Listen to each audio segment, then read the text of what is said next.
Assalamualaikum warahmatullahi wabarakatuh. Kami dari kelompok 5 akan mempresentasikan hasil diskusi kami yang berjudul Kemandirian Alat Kesehatan, Khayalan atau Kenyataan. Anggota kami yaitu saya sendiri, Rana Salsabila, Kurnia Rahmi, Novianti, dan Filial Aulia. Yang pertama yaitu ketergantungan alat kesehatan. Penggunaan alat kesehatan di Indonesia ini masih didominasi dengan produk impor. Dengan data e-katalog tahun 2019 sampai 2020 sebesar 88% atau senilai 37,5 triliun transaksi alat kesehatan. Dengan transaksi dalam negeri sebesar 12% atau sekitar 5 triliun. Sedangkan pengadaannya mencapai 12,5 triliun rupiah. Pengadaan alat kesehatan di Indonesia yang terlalu bergantung pada impor ini menyebabkan penanganan bencana kesehatan seperti COVID menjadi lamban. Selain itu, demand pada sektor kesehatan yang tinggi menyebabkan sektor kesehatan masuk menjadi sektor prioritas.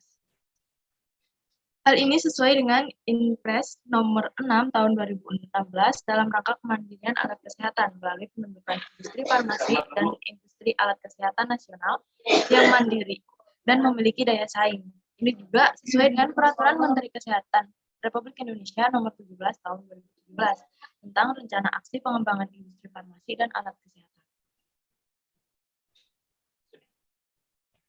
Lalu selanjutnya masuk ke dalam teori, di mana teori ketergantungan itu sebenarnya dibagi menjadi kepada 3 model. Ini muncul atas pemikiran dari Marxis. Yang pertama itu ada model ketergantungannya kolonial, yaitu bahwa negara berkembang sangat bergantung akan negara maju, serta pembangunan negara berkembang akan sangat sulit dicapai karena adanya ketimpangan yang dimiliki oleh negara berkembang dan negara maju. Model kolonial ini juga ketergantungan negara atas kendali ekonomi negara maju secara langsung atau tidak langsung dan dari para penindas dalam negeri. Keterbelakangan yang dipandang sebagai gejala yang ditimbulkan oleh populasi nasional seperti tidak membadainya tabungan dan investasi atau kurangnya pendidikan dan keterampilan.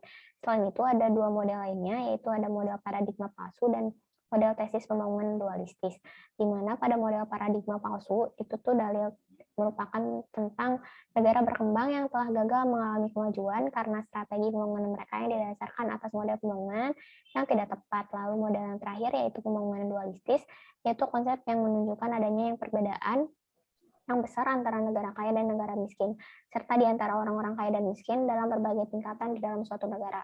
Dalam kasus alat kesehatan ini, impor alat kesehatan masuk ke dalam teori ketergantungan neokolonial yang selanjutnya akan dijelaskan oleh teman saya.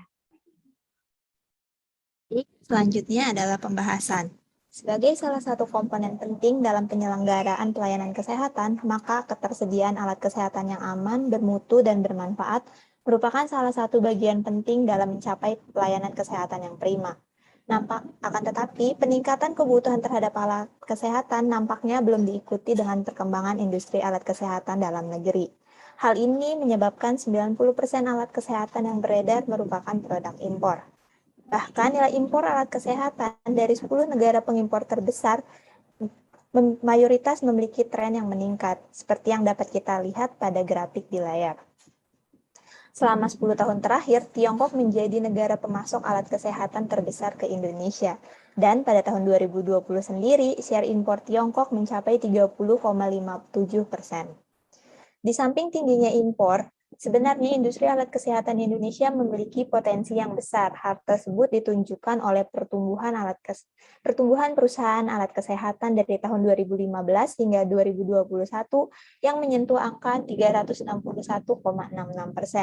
Namun sayangnya masih terdapat beberapa permasalahan yang dihadapi oleh industri alat kesehatan di Indonesia. Di antaranya, kurangnya dukungan pemerintah untuk mendorong penggunaan alat kesehatan dalam negeri. Yang kedua, industri alat kesehatan dalam negeri masih terbatas teknologi. Yang ketiga, terbatasnya riset untuk pengembangan alat kesehatan. Dan yang keempat, pemberlakuan pajak sebesar 5 hingga 20% terhadap bahan baku alat kesehatan. Menurut Peraturan Menteri Kesehatan Republik Indonesia Nomor 86 Tahun 2013, industri alat kesehatan sendiri merupakan industri padat karya. Peningkatan produksi dan penggunaan alat kesehatan dalam negeri akan mendorong kemandirian dan turut berperan dalam mengurangi tingkat pengangguran dan kemiskinan. Terlebih lagi, pada saat kondisi pandemi seperti sekarang, demand terhadap alat kesehatan akan sangat tinggi. maka peningkatan produk alat kesehatan dalam negeri adalah hal yang mutlak untuk dilakukan. Bahasan selanjutnya akan diteruskan oleh rekan saya.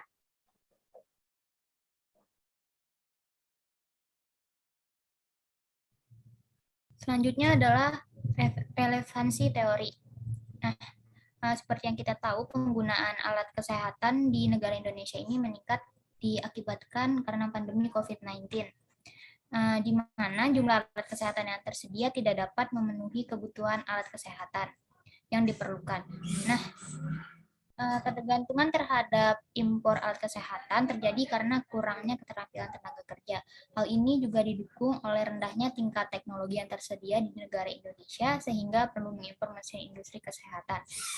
Serta kebijakan penetapan pajak yang tinggi terhadap bahan baku industri alat kesehatan yang mengakibatkan perkembangan industri alat kesehatan terhambat. Oleh karena itu, berdasarkan permasalahan tersebut, dapat ditarik kesimpulan bahwa negara Indonesia memiliki ketergantungan impor terhadap alat kesehatan. Hal ini sesuai dengan model ketergantungan neokolonial. Selanjutnya akan dijelaskan oleh teman saya.